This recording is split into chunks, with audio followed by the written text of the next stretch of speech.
Hey guys, it's Barry again with Barry's 8-track and classic car radio up here, and this time we're demonstrating a radio out of a '72 Chevy Monte Carlo. This comes from Bill in Mokina, Illinois.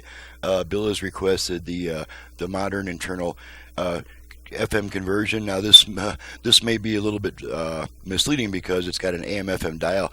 That's because Bill purchased an AM/FM dial to replace the AM dial with, so it's essentially still an AM radio conversion.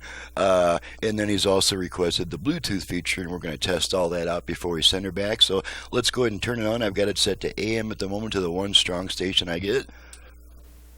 And maybe this is too much of a leap. I think that Vladimir Putin is a And while we've got it on talk radio, we're going to demonstrate our balance and fader adjustments.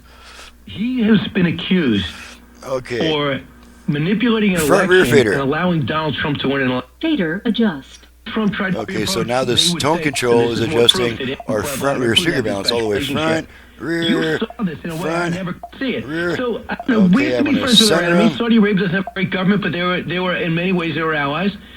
Fader set. Why Okay, do you think left right talking to a balance. Russian ambassador? What's going on? balance adjust. Okay, so now our tone control is adjusting our left right balance all the way left, all the way right, left, right. Putin might have been telling the truth let's about the election. I center didn't do him. any of this stuff.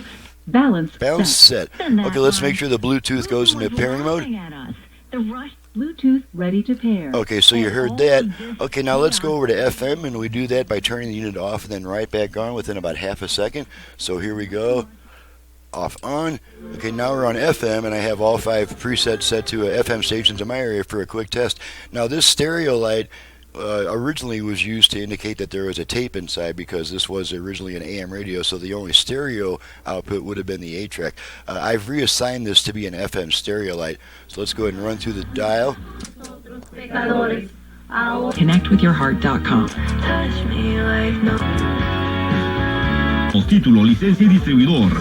Okay, so there's that. Let's try the 8-track. Got some Neil Sedaka here.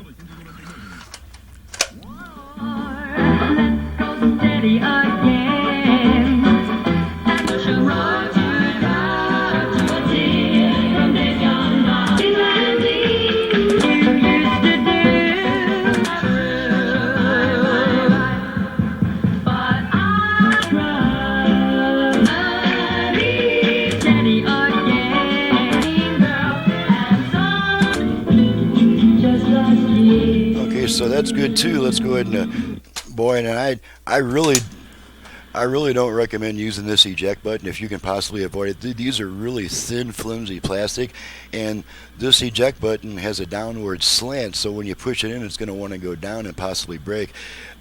If you can manage it, just pull the tape out manually if it doesn't endanger the controls or the presets.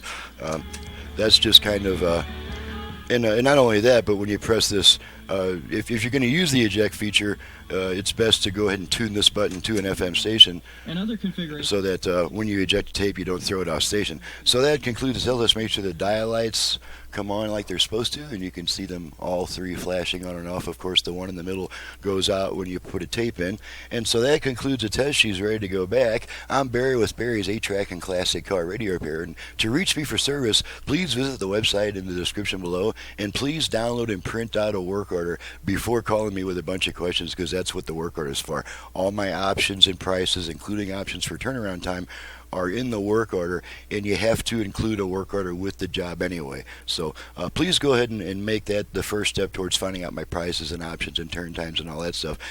Once you have a work order printed, I'm happy to talk to you. So thanks so much for watching, listening, and thank you, Bill, for your business all the way from Mokina, Illinois, and we'll see you guys next time.